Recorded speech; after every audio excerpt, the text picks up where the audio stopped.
Welcome to everybody who's here. Welcome to everybody who is online. We are so glad that you are here. I'd like to start with a land acknowledgement to acknowledge that as we gather here today in Saskatoon on the University of Saskatchewan campus, we are on Treaty 6 territory and the homeland of the Métis. We pay our respects to the First Nations and Métis ancestors of this place and renew our relationship with one another. We give this land acknowledgement as just one small step on the pathway to reconciliation. We are so glad to gather here today for this bioimaging workshop. Thank you for adapting. As you can tell, it was supposed to be at the CLS, but the word came in yesterday that it was so hot there that we needed to move. It's reasonably hot here, but I think this is an improvement. So thank you for finding us here. I'd like to welcome us to the Spring into Bioimaging workshop, and it's to say that this is a co-organised by the Canadian Light Source, and I'd like to acknowledge Jean-Luigi Botton for helping to sponsor it, along with ENSA Create to Inspire, for which I am the program director. If you don't know me, I am Ingrid Pickering. I'm the professor and Canon Research Chair here at the University of Saskatchewan and the program director of Inspire. I'd like to give a particular welcome to our invited guests. We have one who's here already, Fiona McNeill, who's visiting for us from McMaster University. Thank you so much for joining us. There'll be more of an introduction to you later, and then another special speaker who will be joining us a little bit later on. I'd also like to appreciate Gosia Korbas and David Cooper, who will be giving the other talks. Gosia from the Canadian Light Source, David from here. And then a special thank you to the organising committee, because there's been a lot of behind the scenes activity to put this programme together. So I would like to give a particular appreciation to our fellows, the students and postdocs who helped organise that. So this is Linda, who's here, Ardalan, Joseph, Ashley, Rhiannon, yes, those are the five that I have. Please put your hand up so that people can acknowledge and say thank you. Wonderful, wonderful. Also, a special thank you to Gosia, who's here for a lot of heavy lifting from the CLS end. Thank you so much. And also our wonderful program coordinator in the Northwest, who most of us know really well, who is always at the powerhouse behind the scenes. Just and also, I think a special welcome, because in addition to the fellows who are part of the program, we also have two visiting students, I understand, who are here from China. If you could just say hi. That's wonderful. So thank you so much for being here. We're absolutely delighted that you're here to share in this workshop. So welcome, and remember that part of the opportunity for these events is the opportunity to connect, to network. So take the opportunity during the day to meet somebody that you don't know, to ask about their research, ask about their trajectory. This is part of what we're doing here with the program, because ENSA Create to Inspire is a training program which is about the synchrotron. It's to do all things synchrotron and uses the Canadian Light Source for that. But in addition to that sort of technical training, which you'll get samples of today with the talks from experts in the field, there's also the opportunity to develop other skills. So if you're giving a poster, that's an opportunity to present your learning communication skills. If you're talking to somebody about their poster, that's also another form of communication. We're going to have a wonderful panel just before lunch, which is a career focus, talking to people about their career trajectory and what advice they may have to people who are still training. Again, another part of the professional development.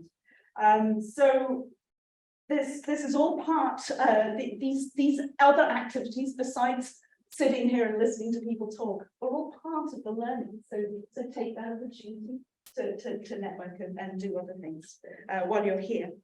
So I think that's all that I need to say. Have I forgotten something?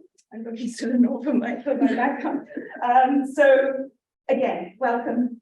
do join in, make the most of it today. I also need to say an apology. I have to step out because I'm, as chair of the board of Canada Foundation for Innovation, I'm afraid I have a committee meeting today that I have to sneak out for. So I'm going to miss lunch, which I'm really sad about. But I'll be back for the talks. So join in, enjoy, and have a wonderful day. And I'm going to turn it over to Linda, who is going to introduce our first speaker. So again, hello, my name is Linda.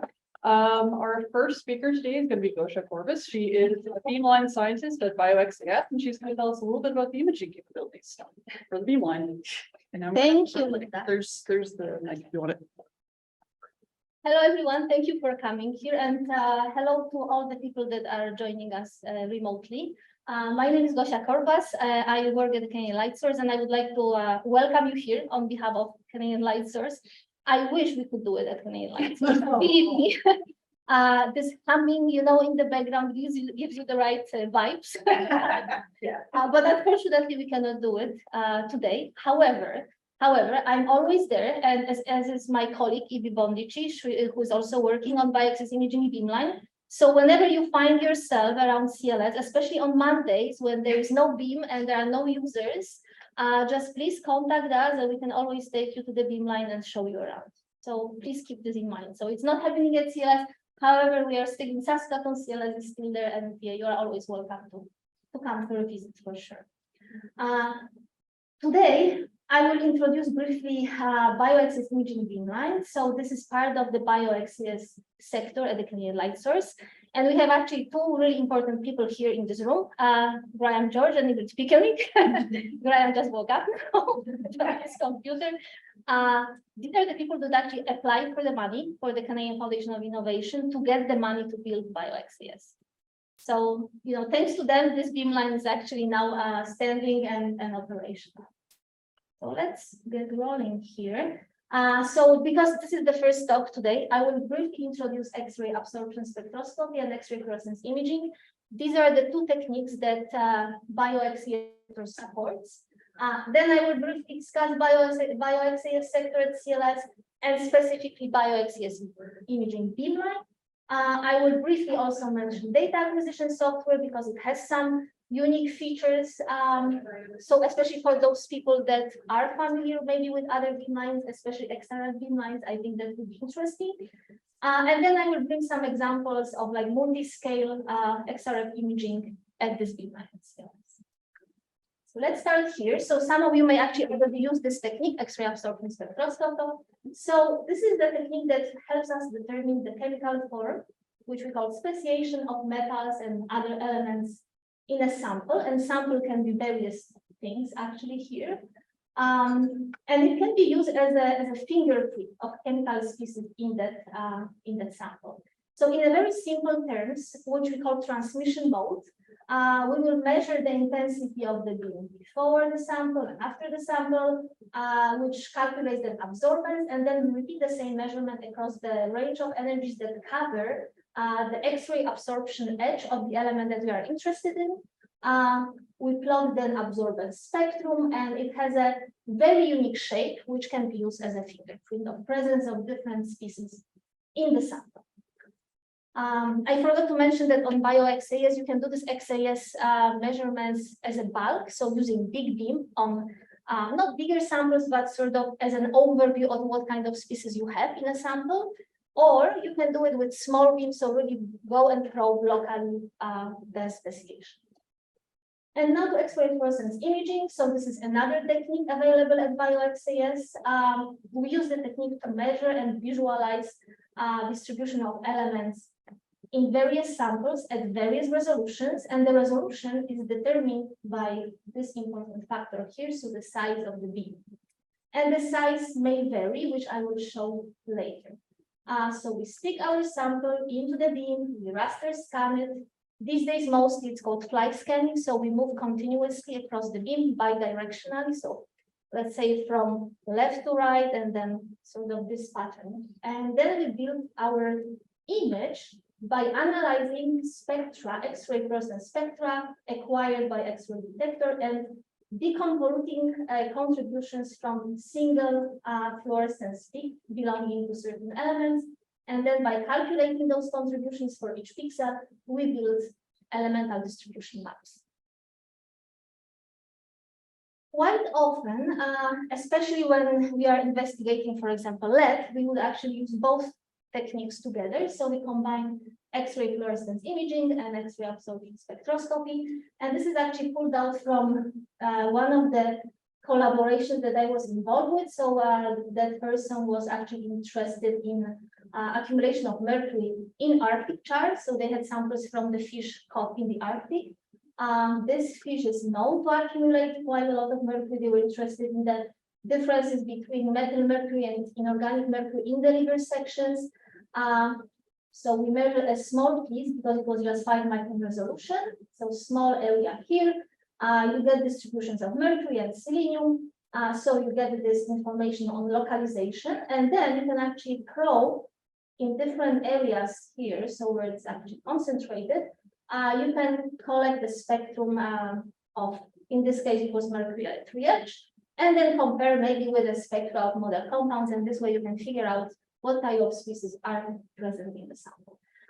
All together, so combining both those techniques will give you information on the molecular mechanism of toxicity of certain metals that you are interested in, and also the risk associated with the exposure, because this specification, of course, matters.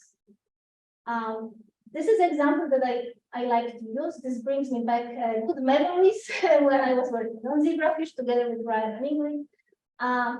And this is a really nice example why you need actually multiple resolutions. You cannot really straight take your sample and go nano, because you can, most of the time, you really can just focus on very small area of your sample. So in this case, zebrafish larvae was exposed to methyl mercury, and we were just interested, first of all, where we can detect it. So the easiest way was not to section at all. It was actually a live specimen, anesthetized and placed in agar-agar gel and scanned as quickly as we could at jet time at Stanford. Roughly, 20 micron resolution of this image, and that showed us nice accumulation of methyl mercury in the islets, in the brain, gastrointestinal tract. But the resolution, of course, was not enough to say anything more than that. So a while later, we took it actually to another synchrotron at Advanced Photon Source in Chicago, 5 microbeam spot size. Then we actually had sections already. So sections to here. So this is the eyes here. You have a lens, the retina, and the brain. And that confirmed what we saw here. So mercury accumulating in the lens. You can see the lens here. But the interesting part that actually then we needed the nano was that we saw some accumulation in here. So the periphery of the retina, which at that time we said, oh, it's probably this retinal pigmented epithelium, which is high in zinc, because it is known to accumulate metals. However, to confirm that, we went yet another APS beam, so it was 500 nanometer resolution. And then when we scanned a very small piece here, we actually found out that this is the retinal pigmented epithelium, so the one that is high in zinc. But actually, mercury is not accumulating in here.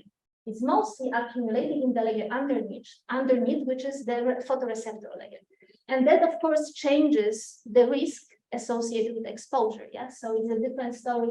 Probably if it accumulates here, is a different story when it actually accumulates directly in the photosensing cells. So it may affect this way vision. So now to the Canadian light source. I really just want to point these values here. So this is the size of our electron beam. And the problem here, of course, is that the horizontal side is way bigger than the vertical one. So this is something that we have to live with. We have to accommodate to this condition. BioX is here. XCLS, so between the Vespers beamline, that's another XRF and X-ray diffraction beamline, and SXRMB. And actually, we have a MOSIN here from SXRMB as well. So that's BioXCS, and you can actually see there are 3 long lines and 1 short, and I will get to it in a moment. So this is BioXCS sector. We have 2 insertion devices, so we have 2 sources of X-rays, and they are in this interesting chicane configuration. So the light can be separated from those 2 insertion devices. So the first one in the straight section, as we call it, is the in-vacuum undulator. This one produces the light for the BioXCS imaging beamline. And then there is a small magnet here, a magnet that kicks the beam a little bit. It's a very small angle. And directs this electron beam to go through the wiggler, and then the wiggler produces a broader fan, and this fan delivers the beam for the bioaxial main and side beam lines. So these are the bulk XAS beam lines, and this is the XRF imaging beam line here. This is our primary optical hatch, and it's quite busy. Some of you may have been already inside. So those big tanks are the mirror tanks. This one here at the front, this is our monochromator for the bioaxial imaging beam line. It's quite busy. There is some, a few challenges while it all was commissioned, so not to drive one component into another. Really, there is just one drawback here, I would say. We share the photon shutter. So unfortunately, if there's a problem, it shuts down the light to all three beam lines. But I think it's really hard to design beam lines with three separate photon shutters. So just to sneak Roman here. So Roman is my colleague, a senior scientist on the bioaxial spectroscopy beam lines. For a while now, he was working alone, but we recently hired Morgan as well. She's coming from originally from France. She just joined us like 2 days ago. And both of them are in taking care of bioaxial main. So this is our workhorse for bulk XAS, and bioaxial site, which is mostly for concentrated samples. We have two 32-element German detectors for those familiar with express 3 electronics, and one 32-element detector with, and then we also have a PIX detector, which is non-energy dispersive detector for also concentrated samples. So we can measure at ambient environment or liquid nitrogen temperatures or liquid helium using the cryostat, which no, actually it is shown. So now to bioaxial imaging. So this one was commissioned as the last, and unfortunately, I'm sure lots of people recognize this year. It was a very unfortunate year for globally. We started the operations, and of course, everything went into shutdown. So for a while, we didn't really get many users. We were not really able even to be on site and continue with commissioning. However, now mostly all of it works really nicely. We have a very long table, and on the table we have two stages. This stage, you can see it's quite big. It is for bigger samples, what we call macro mode, so bigger beams. And then down at the very end, you may not even see much. We have, so this is the KB mirror stage, where two mirrors that separately focus the beam vertically and horizontally. And two vortex detectors. So this is the 4-element that we have specifically for macro mode, and for micro we have this kind of a special and we were really happy with this performance, the 3-element one, also vortex.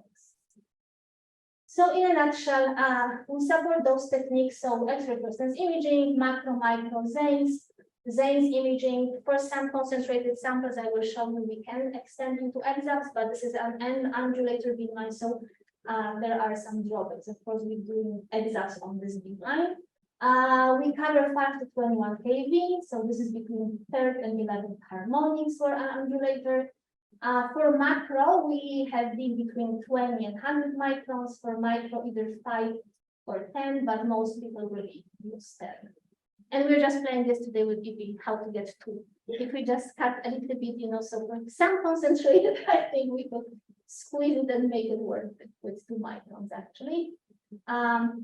So these are our fluxes at roughly those resolutions. The detector I mentioned, we have in-house developed Python software for data acquisition, and actually it says remote access. It's remote access really mostly for checking on the data. I wouldn't recommend it if you've never been on bioaxial, just to connect remotely and do experiment. It's not like protein crystallography, we are not that automated. However, if you've already done experiment there, I think it could be done. We've done this in the past. So this is very typical design. We have 2 mirrors. One is the collimating mirror, the other one is the focusing mirror. We focus the beam actually here, and then we chop it a little bit to make it even smaller. So we get 5 micron beams outside at the very end. For macro mode, we have been, as I said, between 20 and 100. This is just accomplished by, apertures here at the very end. Most of the time we operate at 45 degrees to the beam. However, if if users doing very thick samples, we can accommodate 90 degrees as well. So then the detector is 25. Which of course, in terms of X-ray scatter, this is the preferable solution. However, thick samples, they don't really produce nice images in this mode, especially on the edges. So, and while there, I think there will be some artifacts. So that's just to quickly show that for the macro mode, you don't have to reposition your sample. You measure with one resolution, and then you want to go down with the beam size. You can do it without really removing the sample from the stage, which is quite nice. So like we start this first with 150 probably more like 100, then 50, and then 20 to start to resolve those interesting structures. This is Manganese image. For micro mode, beam is focused by KB mirrors, either to 5 or 10 microns. It's a way smaller area. The stage, it's actually with a frame. It's shown here. Again, we can accommodate both modes, so at 45 and 90 degrees, but the issues will be the same. So this is more optimal condition for minimizing X-ray scattering. For the data acquisition, I will just go very quickly. So we have a separate graphical user interface and a separate software that actually deals with data collection itself. So if users close this software or something goes wrong here, this continues and it's going. And I think that was, something that was very important to implement. It supports many different of course, Zane's imaging, XIS, everything else is more like, I think, for us for commissioning. The data right now is compatible with PyMCA, and we are working with some, limited support at the moment to make it for SMAC, because some of you may be more familiar with SMAC software. And XIS data exportable to this API format. And then really what I wanted to show you here briefly is that you can actually, while you are collecting images, you don't have to decide on which images you want to view as your data is being collected. You can actually reposition those ROIs as I'm moving right now. Yeah, so as the data is being collected, you can just move it around, and then the image will update very quickly. Which for me is I used to spend hours staring at the data. So for me, this is like a dream because I can just move it around and things change. But you can do it in a more traditional way as well, because there is a way to do it as well. Set up your ROIs and then actually watch different ROIs images as they are being collected. This is just, our users, so mostly biomedicine, a little bit of earth, and mostly micro these days. And then just a few examples. Now do I have time or I'm rather late? You have 15 minutes. Oh, wow. Okay. I always think that I'm taking some, and then it's, so now I can relax. So this is one of the first samples that we've done on BioXA. It was quite, in a way, tricky but exciting. So this is led by the group here from University of Saskatchewan, and right now they're also starting a new collaboration looking at chromium. So those people here mainly are working on selenium accumulation in these, and then we have another group working together with them on chromium these days. So this was measuring macro at 40 micron resolution. I plotted it on the logarithmic scale just to show those links, because this is probably one of the nicest images that we collected in macro. Actually, there's a quite big object, and then it still has nicely intact legs and sort of intact wings.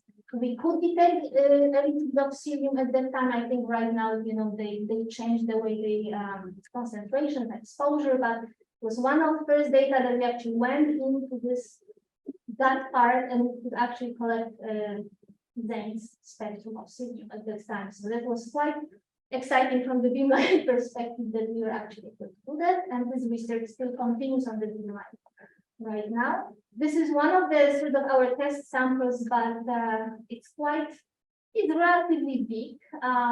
So this is a human cerebellum section, 8 micron thick, and this sample is 20 micron resolution. This is one of the examples for former colleagues of mine, and actually PhD student of Ingrid Rwandi Andranetti. So she's now a scientist at Agriculture Canada. And this was quite a challenging sample, it's a white mustard plant, and it has those tiny leaves here, and they are interested in determination of distribution of metals in those so-called trichomes. So we scan them, need to scan them quite fast because they, the sample, it's live sample, groundwater, it starts deteriorating very quickly and at the beamline.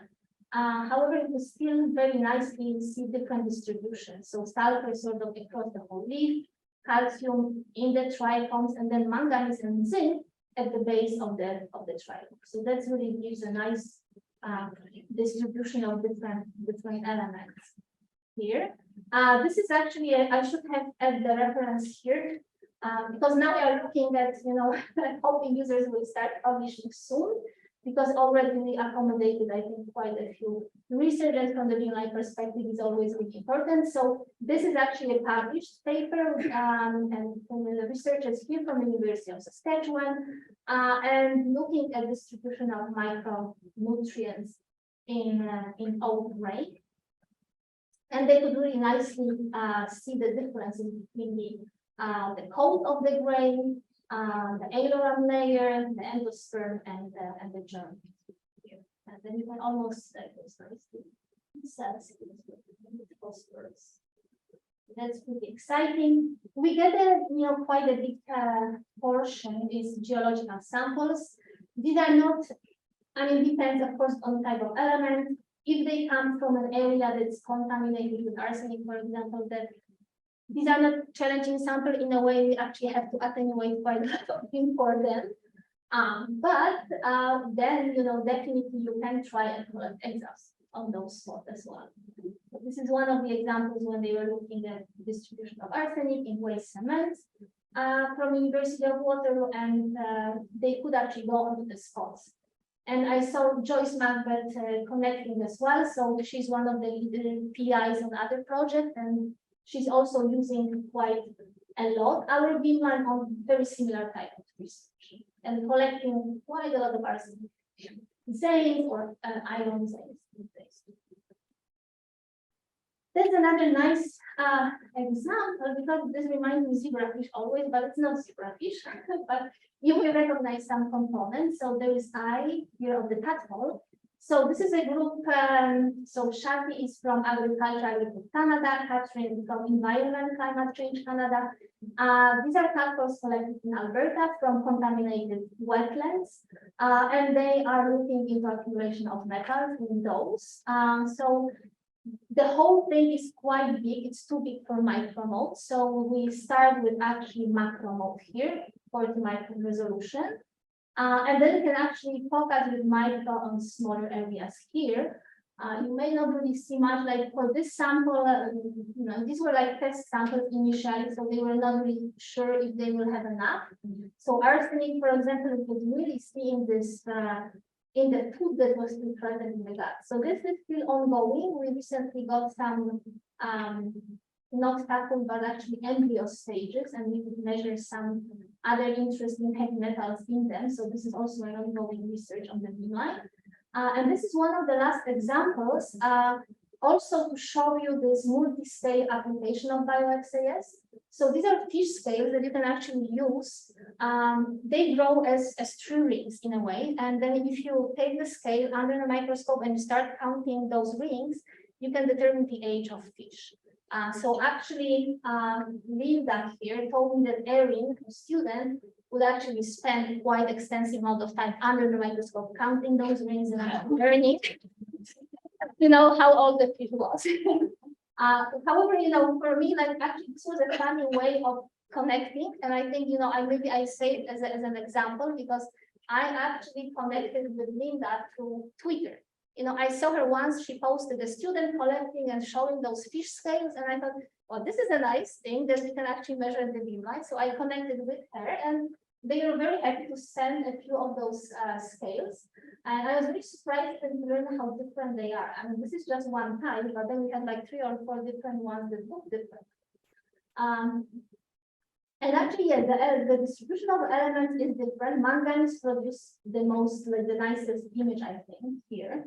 I was hoping, for a little bit more like differences, but then actually, when we went to micron, to 5 micron, so I just cut like a small area from here, because this is mostly what I was trying to find, like you can see layers here in phosphorus and in all those elements, but in iron, at least you see, a little bit higher, at least in a certain portion. Yeah. So maybe that was this time when actually that fish was maybe feeding on like more iron concentrated food.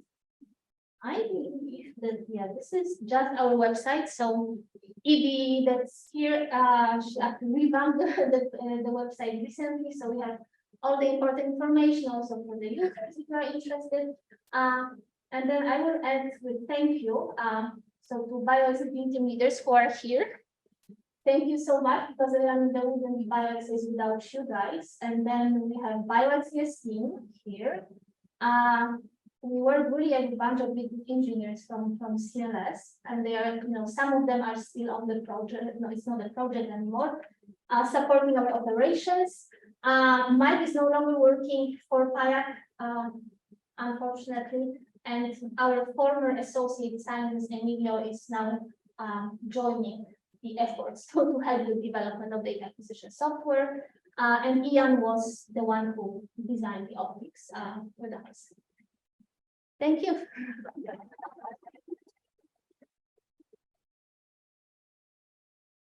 So we still have about 6 minutes if you guys want to interrogate her. Yeah, go ahead. Yeah. Yeah, so I was wondering if when you are looking at the XAS, do you look at a very large energy range? For bulk, it's 5 to 32 kV, or you mean just the range as an EXAP spectrum? Well, 5 to 32. Oh, okay, that's the answer. Okay, yeah. So it's 5 to 32 on the bulk.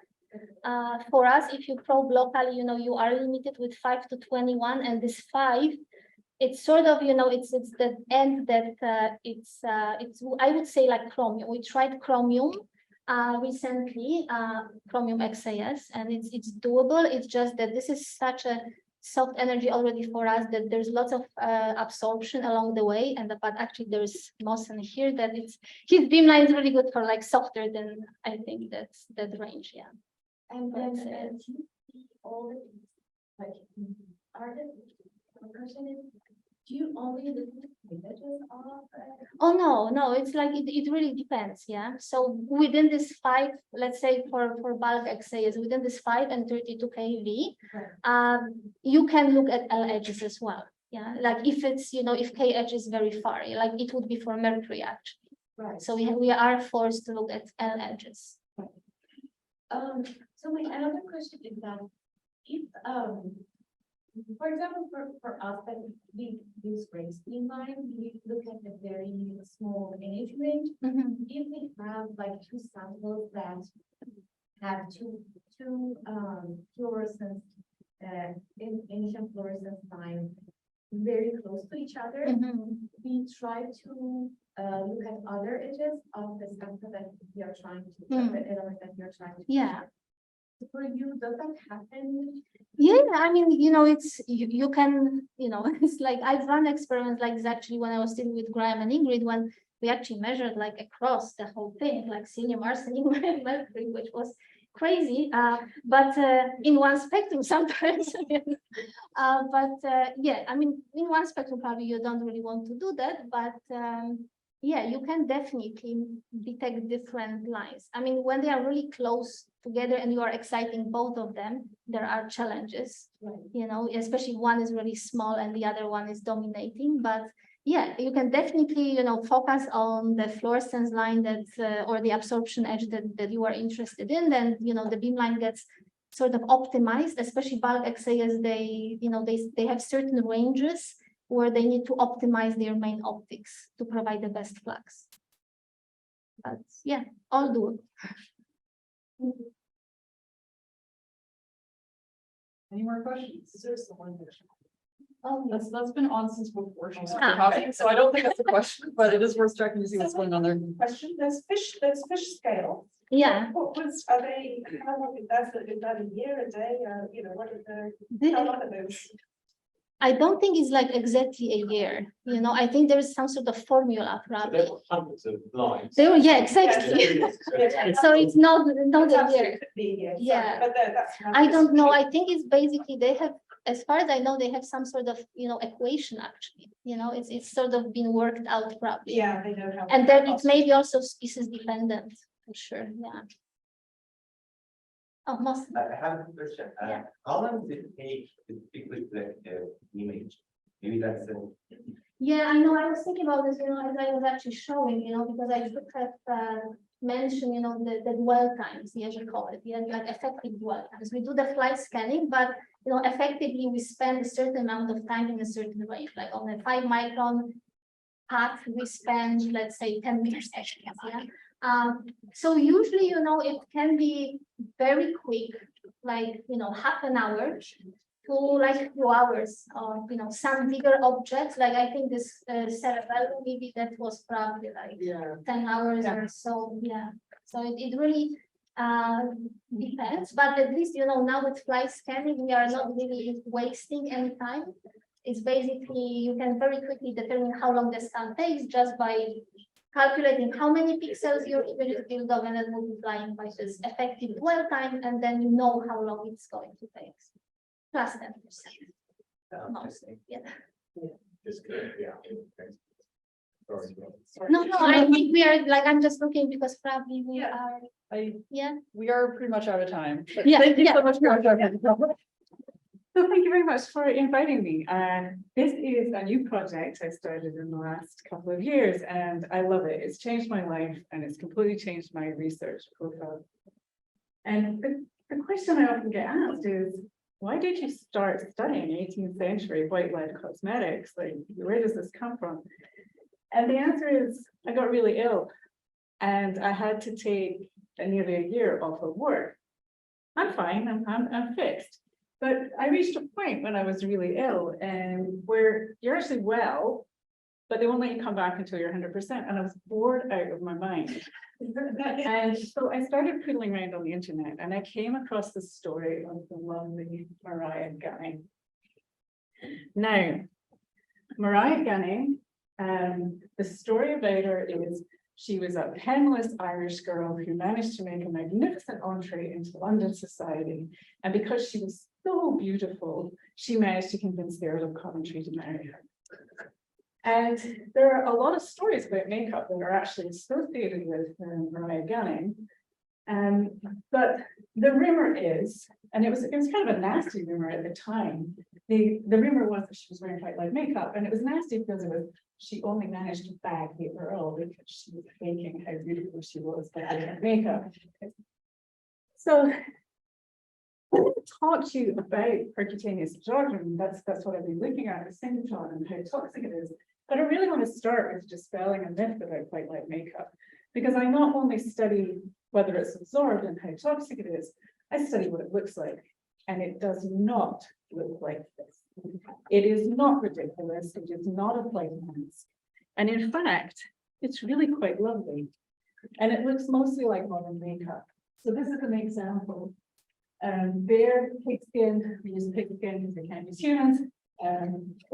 This is an example of a 19th century white lead makeup, and on the far side is the same makeup where we've replaced the lead with titanium dioxide. And this is where the story of the white mask comes from. It's in actors' movies have been recreating the cosmetics, putting the titanium dioxide in, and it's the wrong color. So it does not look like this. It looks like modern makeup. And we studied it with diffuse reflectance spectroscopy. And what we've discovered is it does have a lot of characteristics that even today we would consider beautifying.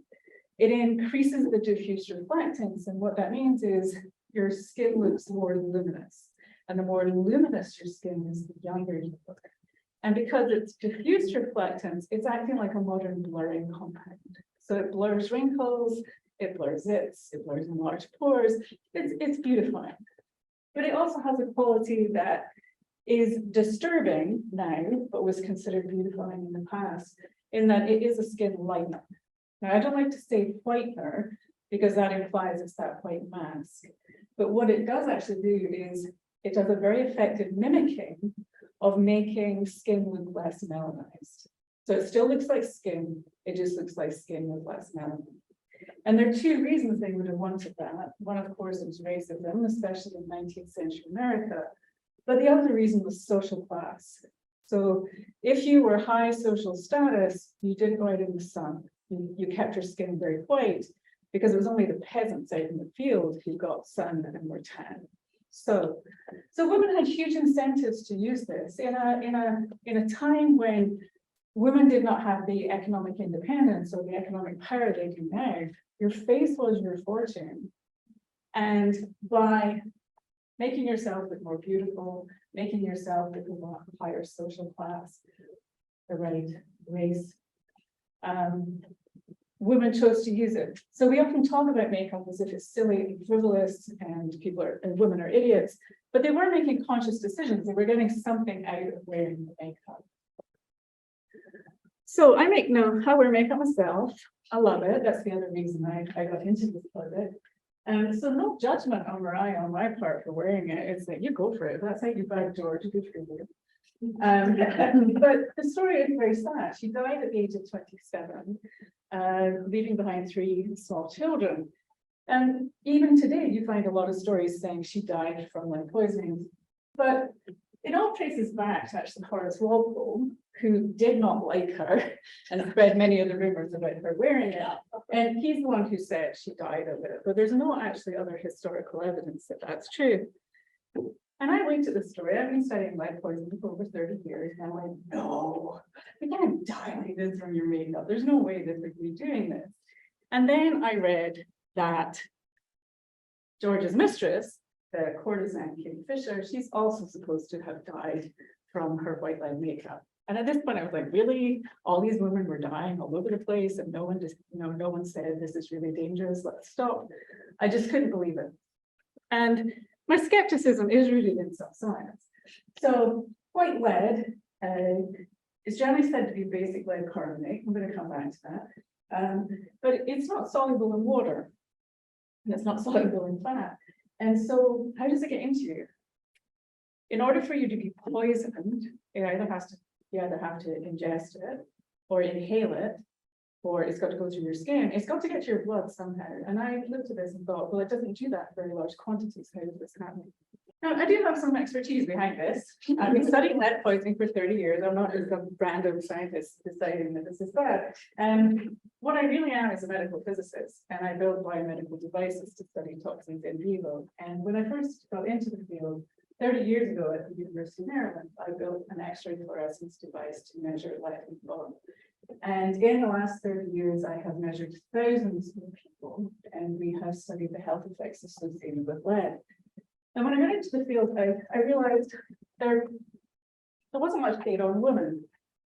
And that was probably because there were no men doing this. And because I was a woman, I was interested. And I thought, well, here's a way for me to create a niche.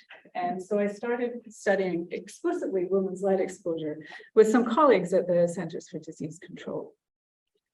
And one of the things I'm known for is I showed that biokinetics in women are different from men. So the biokinetics, so again, if for lead to poison you to get into you, you've either got to ingest it, inhale it, or it's got to get to your skin. And then from there, it goes into your blood. From your blood, it gets redistributed around the rest of your body, with 90% of it going to bone. But bone's a living organ. And while the lead stays there for years or decades, it doesn't stay there forever. So it slowly goes back out. And what that means is, if you had very high exposure in the past, but you've got low exposure now, your blood lead is going to be correlated to your bone lead, because your source of exposure is yourself. It's endogenous exposure that's coming from you. And the thing I and my students did was we showed women do this half as much as men. Between menarche, men's onset of menses, and menopause, the cessation of menses, women hold on to lead more avidly than men. And that's because we hold on to calcium more avidly during that stage in life. Just in case you get pregnant, so there's calcium for the fetus, and lead follows it. And then we also looked at some health effects. The other thing I'm known for is we showed that women go through menopause early if they're exposed to lead. And they go through menopause early in two ways. They go through it naturally early, and it has effects on the endocrine system.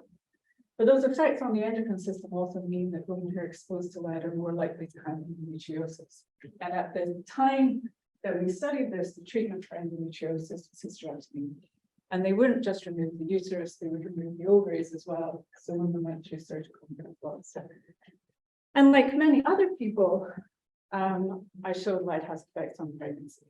If you're exposed to lead, you're more likely to have stillbirths. It's going to be harder to get pregnant, and you're more likely to have miscarriages.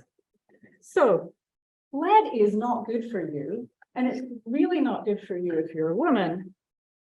But I don't believe this could happen. And this is why, back to this biokinetic model. Yes, if you eat lead, it will get into your blood. Yes, if you inhale lead, it will get into your blood. But in the case of white lead, it's a very, very small percentage that will cross the gastrointestinal tract. And it will vary depending on what you're eating and your nutritional status. And so the total fetal ingested dose is about 12 grams. And then I started looking at white lead makeup recipes. And the total dose is 12 grams. And when I looked at the recipes, I worked out you have to eat this whole bottle in clone of white lead makeup in order to die. And I really couldn't believe that women were doing this on a regular basis. Accidentally, even with the worst hand hygiene, how are you doing this? And so then my question became, can it go across the skin?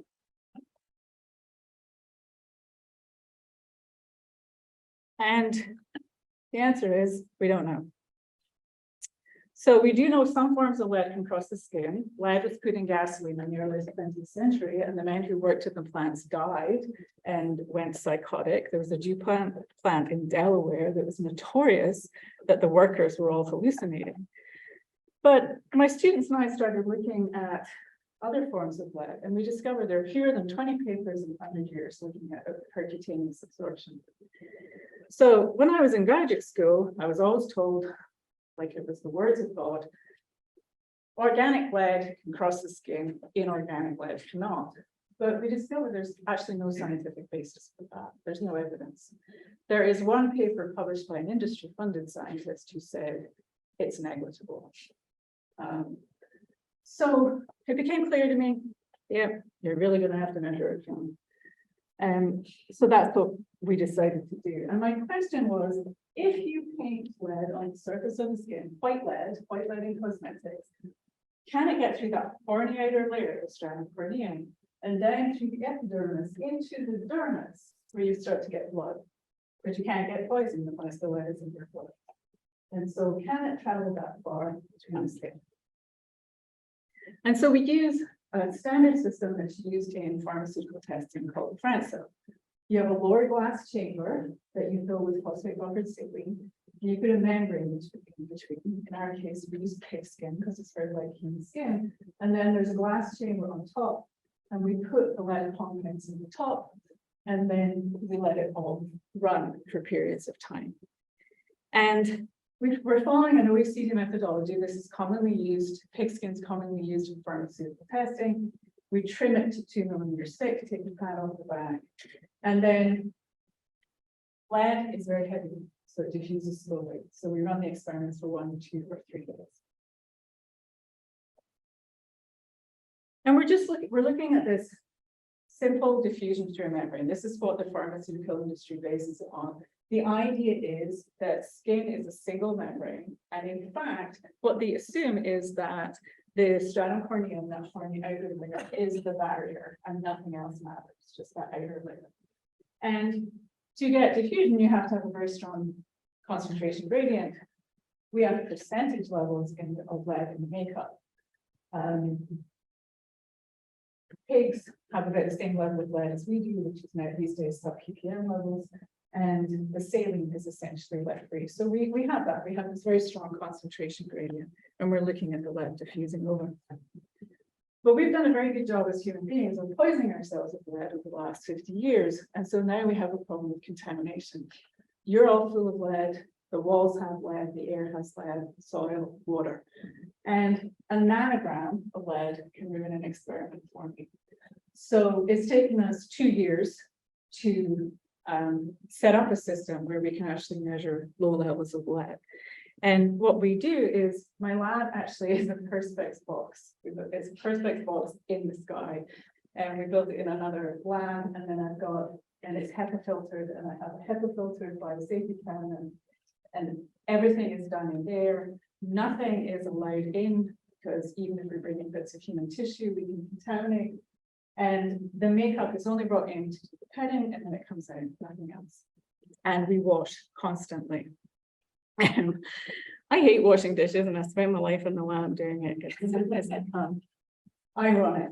And so after every experiment, we have an 11-step washing process. We're constantly cleaning the different acids with alcohols to remove all the debris, a lot of mechanical scrubbing. And then in the pharmaceutical industry, they don't wash the outer cells very often, but we wash them every time. So after every single plant cell usage, my students have got it down to 40 minutes to do this. They can do 6 cells in 40 minutes. It's amazing. And but they have a system of 3 of them. It's like surgery. There's like sponge, distilled water. So this is the simple model that we're assuming. We have differential equations that's telling us about diffusion through the membrane, concentration of the membrane in space and time. And we assume there's no lead in the membrane when we start. And then at time t, the amount of the surface is dictated by a constant that is unknown. And then that essentially the level here in the saline is almost 0 compared to the level. And we're assuming this model. And the way they normally solve for this is they look at the amount of material coming through, and they solve it as a series expansion, which if you plot against time, you get a curve, something like this. And then in the pharmaceutical industry, they go even further, and they say, if we go out at long enough t, that series expansion is curved. We can approximate it with a straight line. And so we're just going to put the straight line data. And then we have a coefficient small kp that we solve for, and a time t that's the lag for it to come through. When you start looking at all the approximations they do in pharmaceutical testing, you're very worried about putting drugs on your skin that are tested in this way. There's a lot of approximations, but on a gross scale they work. So I started with lead acetate because it's one of the few compounds that's going through skin. And by the middle of last summer, this is where we got. We had this diffusion equation we were fitting. It fits the simple model, but there's a lot of noise. But very happy, yay, it's working.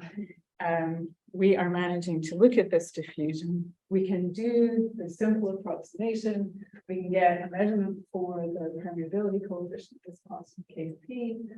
And the previous data was for humans and mice. And if I take their data, I can find we measure it the same as that. So we got very similar numbers. Yay, it's working. We have a working system. So now I can start testing makeup. And the makeup I wanted to test was a makeup called Laird's Bloom of Youth.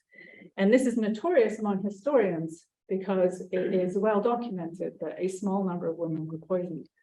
But what fascinated me about it was a small number. It's a handful of women that we know of. And we know that George Laird, who sold this, sold millions of bottles.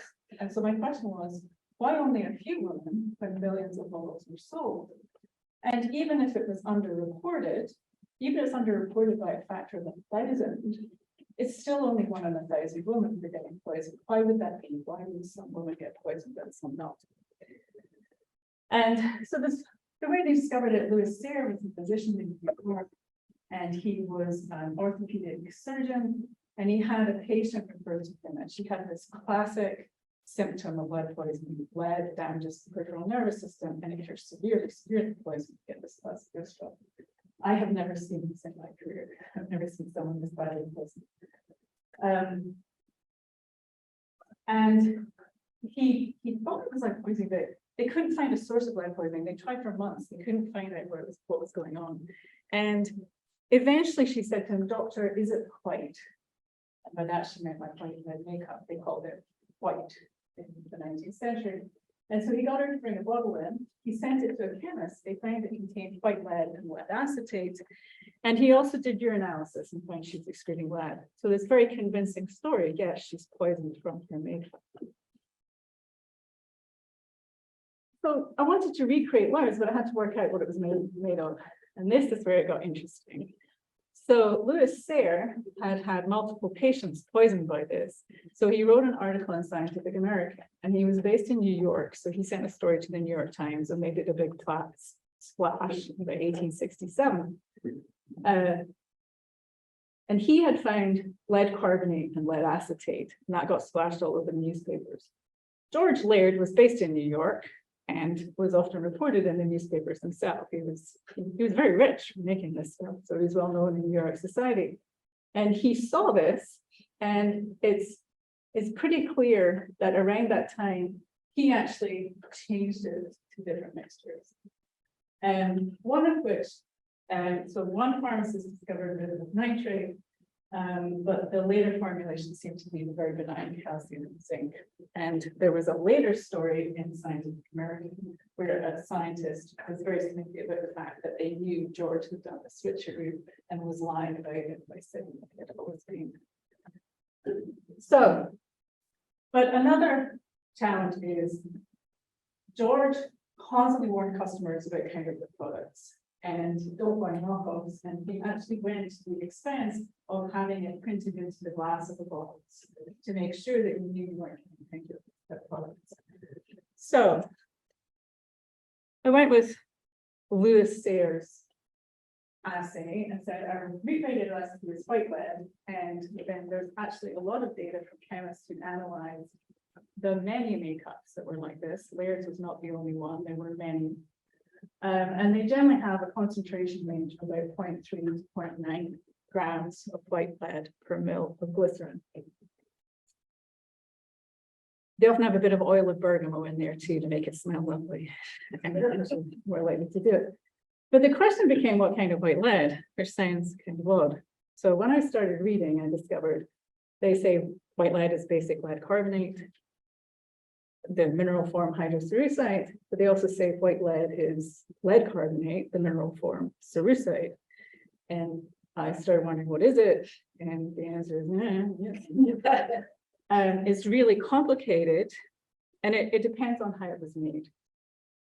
So it depends on how it was made, and then most white lead is processed afterwards. The traditional way of making white lead, which I wanted to do in my lab, and my students have refused point blank to let me do, is you take pots of vinegar and you suspend lead wires over them, and then you pack them into horse manure. That's the bit they bulk against. Not worried about the lead, they're the horse manure. And then you pack it, surround all the pots of horse manure, you box it up. You have a layer, you do another layer, and you do this. And you can actually fill a whole warehouse with it. And it's a very efficient way, and it's called the stack white lead process. Now, you get slightly variable mixtures of both cerussite and hydrocerussite because it depends on how well fermented your horse manure is. It also depends on your vinegar, and it depends on temperature. But so it's some variable ratio of the two. So what's in my lab? Well, I bought what was supposed to be just hydrocerussite from Fisher Scientific. And then I managed to get hold of some traditionally manufactured white lead oil paint, which was probably not completely legal, but we'll skip over that. And the question is, are they different, and what are they made of? And fortunately, at MAC, we have some really great facilities. We have an X-ray diffraction facility, and then we've got the Canadian Centre for Electron Microscopy, which of course was founded by John Reed. So I took my samples, and discovered both of them are mixtures of cerussite and hydrocerussite in slightly different forms. The traditional also contains calcium carbonate and barium sulfate, which art historians tell me is common. And when I started looking at nutritional white lead, this again confirmed the calcium carbonate, these are the large darkness. And then these small crystals, if I zoom in, you can see you have these hexagonal plates, and this is hydrocerussite. It has a hexagonal plate form. And in there, you can see an occasional kind of dodecahedron, and that's the cerussite. Then when we look at the fissure, it's clumpier, but you have the hydrocerussite, these small hexagonal crystals, but interestingly, you then have these shapes. And these elongated pyramid shapes, those are cerussite. And it only forms in this way when you create white lead using a precipitation process, which wasn't introduced until 1820. And so art historians call this prismatic lead. And they used it to in part date the age of paintings. They can tell whether an oil paint was old or more modern by looking for this optically. And then when we zoom in, you can actually see this prismatic lead, and then you can see the hexagonal shapes. So there were differences between the materials, but layers, the poisonings happened around 1860, precipitation started around 1820. I was not completely uncomfortable in using, I can never say I've got authentic white lead, but I don't think I'm too far off the mark. So we made layers when we used them, we put it on the skin, and oh my God, it's really. Everything I had been taught was wrong. This went through. And so it takes a little bit more time, but it does go through. Do I think this is what poisoned the woman? Is this what killed them? No, I don't think so. It goes through, but when I put the amount into biokinetic models and similar functions, maybe you might detect a slightly elevated blood lead. It might be hard though. But Laird's patients had lead acetate in their bottle. And if they have lead acetate, that's more likely to have poison them. And so my speculation is the reason these few women who were identified by Laird's was either by being unlucky, or we know women pass recipes around. There is a recipe out there for how to make your own Laird's, and maybe they mistook one white lead powder for another. That's possibly why these particular women, out of the millions who use bottles, were poisoned. But how is it going through? Is it the glycerin? And I was starting to have these questions, and I gave a talk at McMaster showing them my data, looking for feedback from the rest of my department. And Jean-Louis Dubuton saw an abstract of my talk, and he sent me a message saying, if you're ever interested in mapping what's going on in the skin, you should talk to Gosia Korbas about it. And I was very interested in what was going on now inside the skin, so I spoke to Gosia. And she said, yes, we can probably try and do this.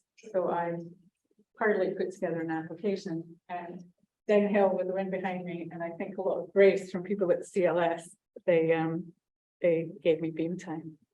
So I was looking to test the following hypotheses. Is the lead acetate diffusion a simple model?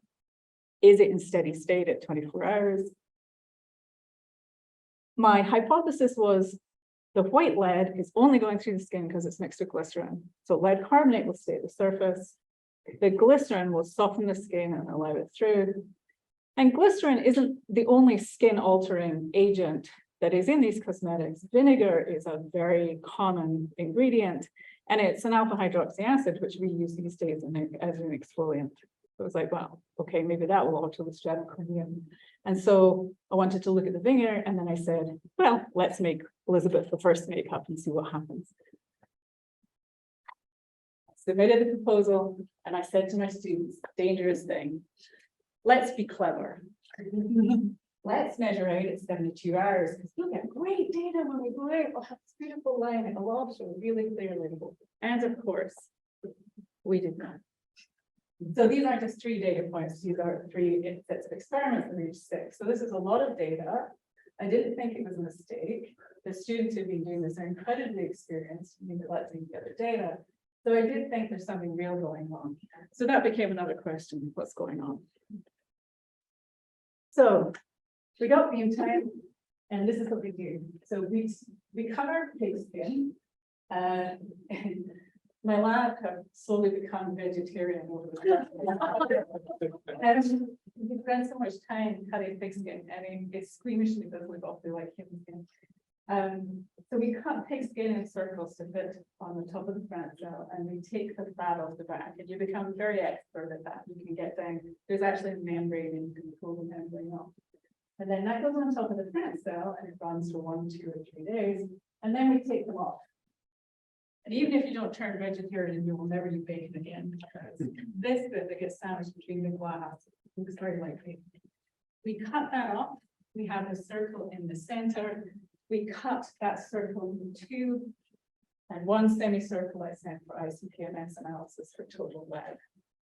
And then the other half gets frozen to -80, and then I freeze my plutonium at -20. So I take the semicircle, I turn it on its side, I take thin slices, and I put them onto these slides we make ourselves with 4 micron film, refreeze it, freeze dry it, and then they don't need to be stored with any particular. I don't need to keep them in the freezer or anything. They're much easier to transport.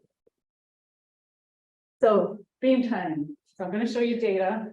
It's preliminary. It's very recent.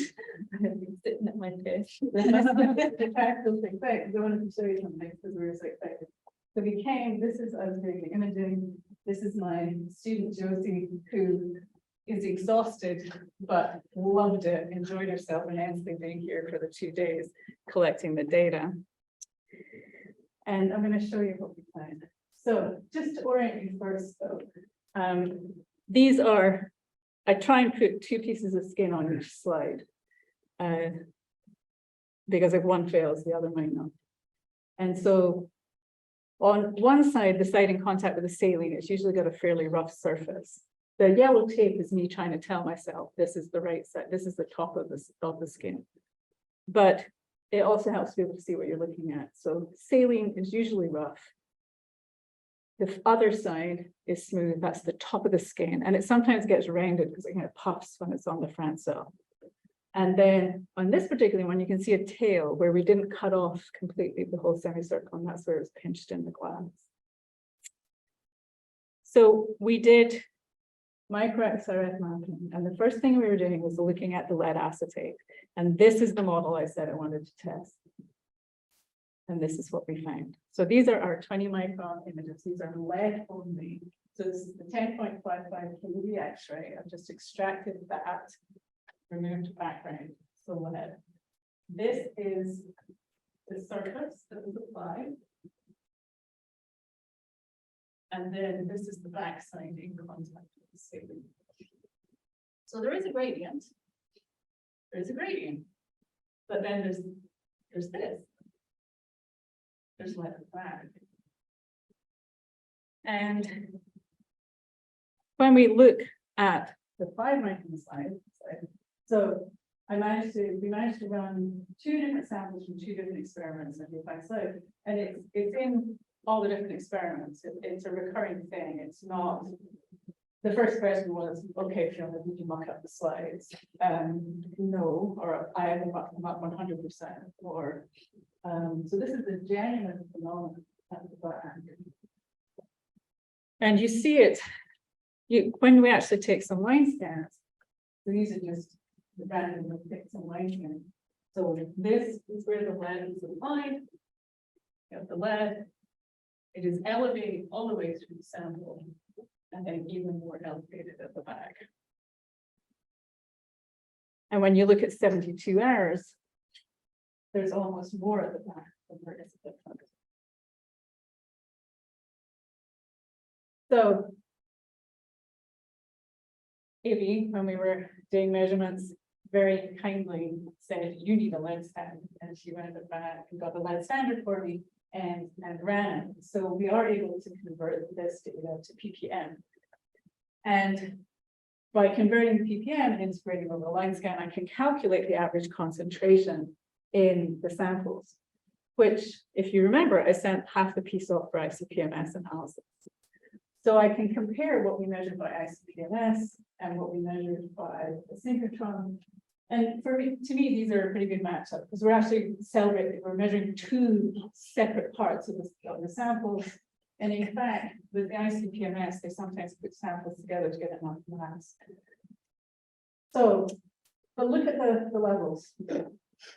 35,000 ppm, somewhere between 20 and 30,000 ppm. And there is so much lead that has diffused from the lead acetate into the skin that we've actually lost 15% of the lead at the front, on the surface. And the idea is that the model is that your gradient is constant, that you're not losing at the surface. But clearly we are. And then we're getting lead at the back. So what we originally expected was this, and this is what we got. It's something like this. And I think that might explain this. That when we go out far enough, we've got buildup of lead at the back. So you don't have the diffusion gradient, so you just stop. And my working hypothesis is what we have going on here is we're making lead soap at the back.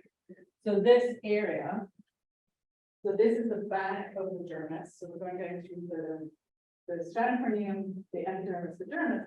This line here is where we cut the fat off the back. And we're pretty good at cutting it off, but we can't cut all of it. Some is in. And I think we're making lead soap. One of the reasons they like white lead paint for walls is when you mix white lead with oils, it will start to polymerize. And that's why it's such good paint on a wall, is the polymerization means it expands and contracts with the heat. It doesn't flake and chip. And so I think this is going on with vivo. So now I need to try and find out what kind of lead I have in the back of the samples to see if my hypothesis is true. And I'm very interested to be talking to some of you guys in the hopes that you might be able to tell me how I can do that. But what did we find with the makeup? So white lead in water. Yeah, it doesn't go through. So this is the application side. So this is lead carbonate and just sits in that surface layer. And then when we mix it with glycerin, it goes through. And again, right in the back of the skin, you've got that buildup. And when we look at the fine scans, which by the way are beautiful, we can't believe how beautiful these things are when you're watching them. So again, two separate samples, lead applied on the left. And you can see, to me, what is going on is as the glycerin has come in and softened the skin surface, it's actually cooling layers, moving layers of the skin apart, and that's what's allowing the lead to diffuse in. These are all on the same scale. And again, if we look at line scans, just the lead carbonate, I can fit it with a Gaussian, and the full width half maximum is 23 microns, which is almost exactly the thickness of the stratum corneum in pigs. So clearly, it's just the white lead, it sits in that horny outer layer. It is a barrier, a very effective barrier. But then when we look, when you've got glycerin added, lead can move in, and it can actually get far enough through that some of it in the back, and we're detecting it on the saline, which is here. So it penetrates deeper, it's about 400 microns in, it's in a deep layer in the skin. But also the total amount of lead in the skin is much, much higher. So lead is being absorbed from in this particular makeup. And in two different samples, it's the same kind of pattern. And so this is the hypothesis. The glycerin is altering permeability, it's softening it, pushing the layers apart. So I had hoped when we looked at the skin that we'd be able to see iron and zinc, and I'd be able to see where we were in the skin and what was going on. These lead signals at 35,000 ppm are so intense, they're actually swamping out almost everything else. In some low concentration samples, like the lead carbonate, I can't see iron, I can see the occasional blood vessel in there. But what I'm going to have to do, I think, is do some histology. I'm going to have to run slices side by side, compare some for XRF, and then some do conventional histology to look at it. I had hoped not to do that, but I'm hoping that histology will tell me what's going on. So, white lead. Always told it does not go through the skin. It does when it's mixed with glycerin. And this is quite profound because I do a lot of work in public health. And when we're looking at chemicals, we always look at them in isolation. We will say these things, white lead does this, white lead does that. We really need to start thinking about it in terms of what they're mixed with.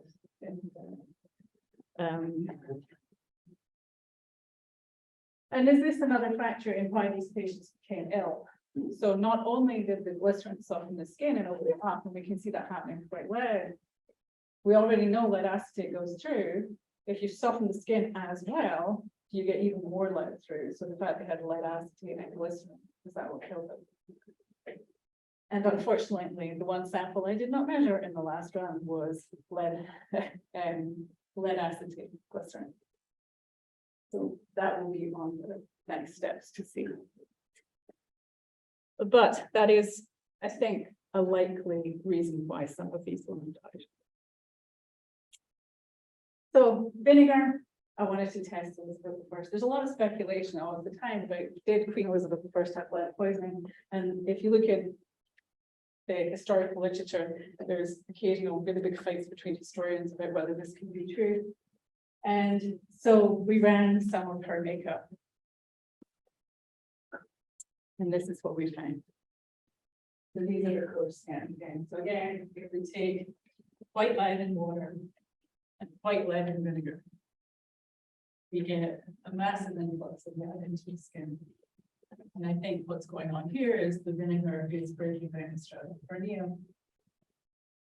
Vinegar is acetic acid mixed with lead carbonate, it's creating lead acetate, and that's going through.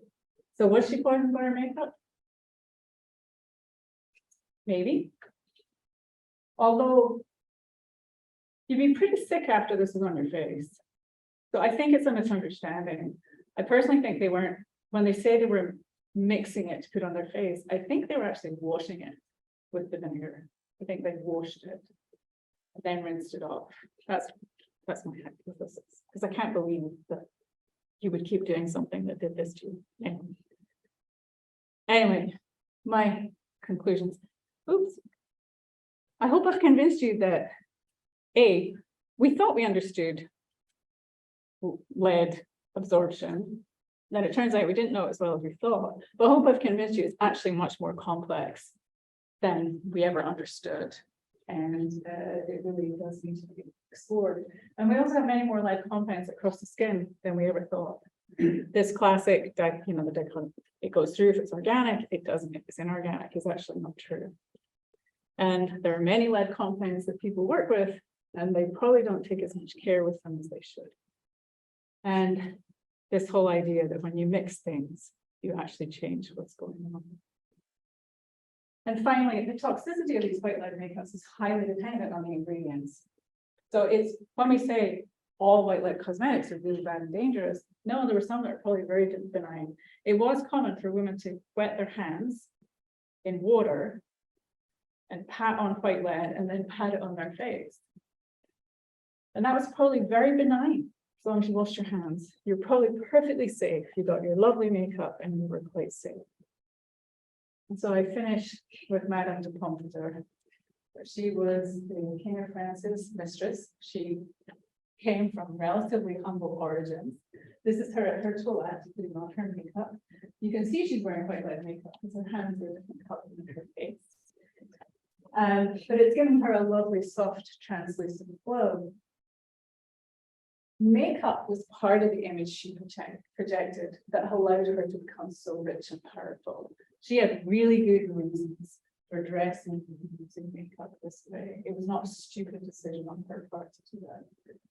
And if she was just patting that powder on her face, probably perfectly safe.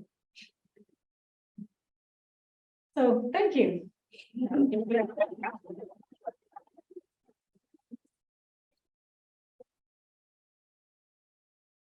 So we are still dealing a little bit with setup for coffee break, so we do have a bit of time for questions. Okay, a couple of questions, actually. You can shut me up if I go on too long. First, I'm not sure why you were worried about the formulation of red, white lead, because if we expose it to CO2 in the atmosphere anyway, that mixed hydroxide carbonate is going to become more carbonate, isn't it? Especially if there's water around. So there's actually a really fascinating French piece that I was reading last summer. It is an incredibly complex thing, whether you're, yes, carbon dioxide in the atmosphere, whether the temperature of the water, or pH of the environment. And what you actually find is you can be switching back and forth from cerussite to hydrocerussite over time. Is that probably why your commercial sample wasn't exactly what it was supposed to be? Yes, because it had been sitting in a cupboard in my lab, and I had not packed it in. I had kept it dehydrated, and that was probably a factor in it. Also the temperature fluctuation. So I think anything negative would change. I just did not want to start with something that the art conservationists were going to say, well, that's not traditional way, right? And I wanted to make sure that it was close enough. But then when I got talking to them, it turns out they have the whole, we'll never know what it was on a particular day, because it would have constantly been changing back and forth depending on what they were doing. I was actually more interested in the crystal side, because when I'm looking at the optical scattering, that is a very important part, because the scattering, the light scattering is dependent on the particle size. So I wanted to see if they were very different in terms of particle size, and so whether modern and traditional would look very different. Right, okay. The other thing was more of a comment. I mean, very intrigued with the glycerol finding. I'm mindful of DMSO. DMSO, it acts as a carrier molecule. In fact, it was investigated by the US military as an agent of chemical warfare by putting LSD in DMSO and spraying enemy troops with it. So I worked in a health clinic in the United States. We treated people with patches of DMSO. Do you think, I mean, other than just softening the skin, could glycerol actually be sweeping soluble lead compounds through in some way as well? Like DMSO? Yes, I think so. Okay. I think so. That's so. For this talk, I was phrasing it very much in the context of, okay, we have cerussite, hydrocerussite at the front, and maybe lead soaps at the back. But I think depending on what you're mixing it with the surface, because we have other makeups that are mixtures of oils and acids, waxes, like some of these crazy mixtures, you're probably changing the lead chemistry right at the surface. Then when you get into the skin, you're changing it again. There's all sorts of things going on. So yes, the glycerol, I don't think it's just the skin softening, but I do not have data to back that up. Final thing, I promise. So I'm guessing you've already looked, but I'm surprised that there isn't an open vault of layers around somewhere, like in a museum sitting on a shelf somewhere.